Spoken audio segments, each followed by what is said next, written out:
Le système médiatico-politique ne veut pas en entendre parler. Chers amis, il est l'heure de poser LA question qui fâche. Taisez-vous. En Non mais cet homme est 2018, ahurissant.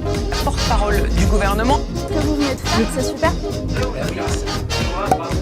Messieurs, dames, bien le bonjour. Très heureux de vous accueillir pour une nouvelle vidéo.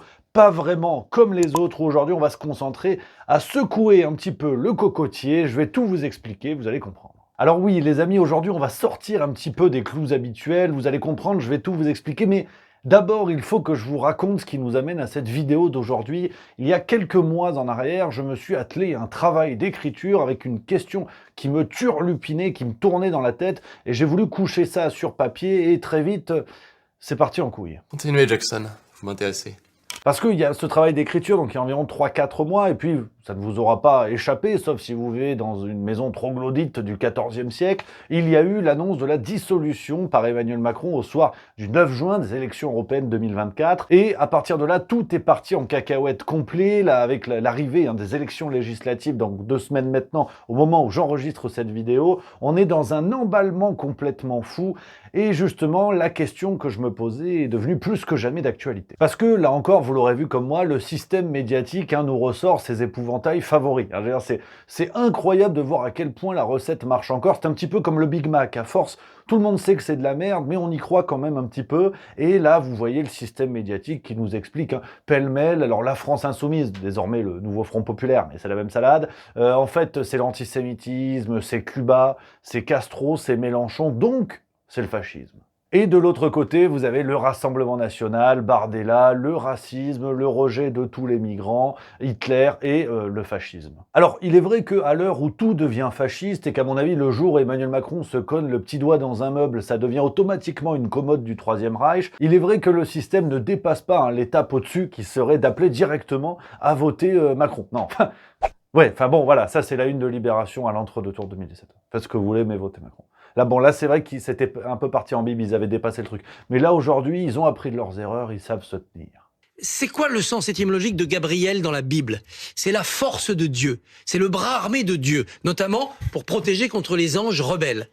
Il est missionné pour protéger Dieu, c'est-à-dire Macron. Donc nous, citoyens, quelles que soient les idées des uns et des autres, quel que soit le parti pour qui vous voulez voter, la question n'est pas là. Mais en gros, quel que soit le choix que vous allez faire aux législatives, si ça n'est pas Macron, c'est fasciste. Voilà. C'est plus ou moins ça, la cartographie politique qui nous est proposée. Et donc, justement, c'est maintenant que ça va commencer à se corser. Parce que le système médiatico-politique, aujourd'hui, nous fait toujours redouter cette menace du fascisme qui vient. Vous savez, il y a soit les partis progressistes, soit ce potentiel fascisme qui pourrait s'installer en France. Mais finalement, qu'en est-il du fascisme que nous avons sous les yeux et que nous avons désappris à voir ? Ce travail d'écriture, les amis, je l'ai basé sur le livre bien connu d'Umberto Eco, Reconnaître le fascisme, publié en 1995, court livre, et qui nous explique avec une méthodologie en 14 points comment reconnaître les germes fascistes dans un État contemporain. Alors, ce livre est très souvent cité dans les médias quand il s'agit de taper sur Poutine, Orban, l'extrême gauche, l'extrême droite, bref, quand il s'agit de dénoncer les fascismes contemporains, mais étonnamment, la grille de lecture est rangée à la cave quand il s'agit de la poser sur d'autres personnalités politiques. Oui. Et c'est tout le travail d'analyse, tout le travail d'écriture que j'ai voulu faire à la sauce juste milieu, les amis, avec cette question, Emmanuel Macron est-il fasciste? Parce que oui, il est facile de dire Trump, Orban et tout machin, on a bien compris, les gens ont bien compris que c'était les méchants du film, mais qu'en est-il quand on applique cette méthodologie de l'illustre Umberto Eco sur Emmanuel Macron?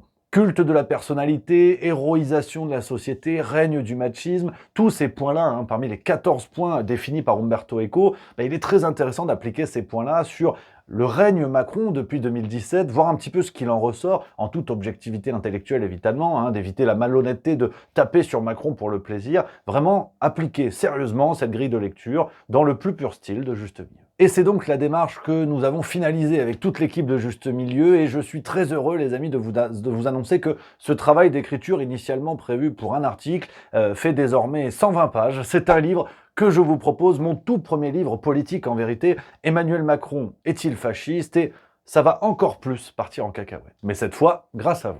Et oui les amis, vous aurez compris, si vous connaissez la chaîne YouTube Juste Milieu, le but n'est pas de taper bêtement sur Macron ou de faire ce livre pour appeler à voter pour tel ou tel parti. Ça n'est vraiment pas mon sujet, vous faites ce que vous voulez, vous êtes assez grand pour voter pour Mélenchon, Bardella ou qui vous voulez, Je m'en cire, autrement formulé. Le vrai travail, le vrai but de ce travail était de mettre un terme à cette propagande qui nous explique que la menace fasciste est toujours potentielle, toujours à venir, pour mieux décrédibiliser les partis qui menacent le pouvoir. Aujourd'hui, RN et le Nouveau Front Populaire, demain peut-être un autre parti. Mais qu'en est-il quand on décide, honnêtement, en toute honnêteté intellectuelle, de regarder, depuis 2017 et l'arrivée d'Emmanuel Macron au pouvoir, ce qu'il en est de ces germes fascistes? Y en a-t-il absolument pas, grâce à ce parti qui refuse totalement le fascisme, ou est-ce que les médias nous ont appris à ne plus voir ce qui devrait nous déranger?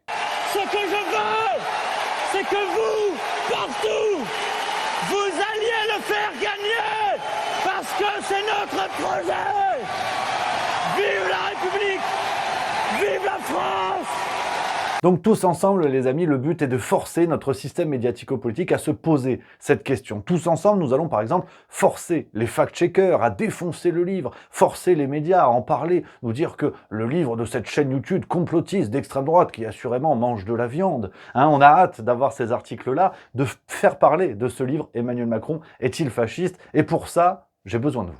Parce que oui, je suis bien sûr prêt à défendre ce livre bec et ongle. Là, on a plus de 80 sources, 80 notes de bas de page différentes pour justifier de mes réflexions dans ce bouquin, pour éclairer pourquoi, pour moi, sur certains points, la politique d'Emmanuel Macron, les comportements d'Emmanuel Macron se rapprochent de ce contre quoi nous alertait Umberto Eco dans son livre « Reconnaître le fascisme ». Donc aujourd'hui, les amis, on va créer une véritable boule de neige ensemble, un raz-de-marée tous ensemble. Si vous souhaitez découvrir cet ouvrage, en parler autour de vous, créer vraiment cette avalanche pour forcer le système à se poser la question qui fâche, à chambouler un petit peu l'ordre des législatives où on nous explique que les méchants sont tous sauf Macron. Nous allons donc lancer une grande campagne de communication autour de ce livre sur tous les réseaux Juste Milieu et sur vos réseaux, si vous voulez nous aider, avec un hashtag, il est simple, il est efficace, Macron fasciste, tout simplement, pour que cela fasse boule de neige, pour que des gens soient alertés, voient le livre, voient la question et se disent tiens, et si je découvrais ça? Autre technique que nous allons mettre en place dans cette campagne pour se fendre quand même un petit peu la gueule, je vous annonce dans quelques jours le lancement sur les réseaux sociaux de Juste Milieu, Twitter, Facebook, Instagram,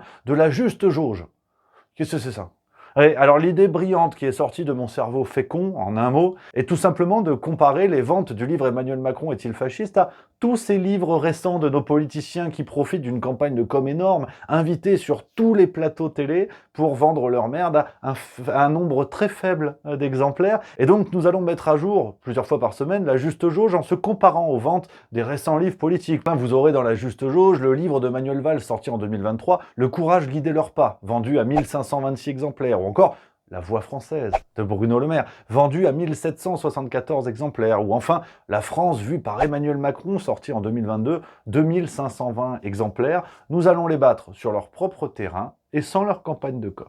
Donc voilà, les amis, courte vidéo, mais grande démarche que nous voulons porter aujourd'hui avec Juste Milieu pour amener cette question au centre du débat et faire comprendre à tout le monde, quelles que soient les idées, les convictions des uns ou des autres, qu'il y en a marre que cette question du fascisme, que cette menace potentielle soit toujours utilisée pour décrédibiliser les autres partis pour qui votent les Français. Donc posons la question sur ce qu'a réellement fait Emmanuel Macron et ça risque de gratter la gorge. Donc voilà les amis, je n'ai plus qu'un mot à vous dire, un lien en description pour découvrir ce livre. Commandez votre exemplaire, les copains, en version papier ou numérique, c'est vous qui voyez. Vous connaissez la guinguette, on a serré les coups le plus possible pour ce livre. On est, pour la version papier, à 9,90 € livré chez vous. Donc c'est 9,90 €, terminé. Frais de port compris. Pas un centime de plus pour qu'on soit le plus carré possible, que tout le monde puisse acheter son exemplaire, en faire parler, le lire sur la plage, et si c'était le best-seller de l'été. Donc voilà les amis, on compte sur vous, on va beaucoup en parler dans les semaines à venir, ça va être énorme, la communauté Juste Milieu et tous ceux qui vont nous rejoindre, on va peut-être créer un joyeux bordel. Allez, je vous embrasse, bonne lecture, j'ai hâte d'avoir votre retour.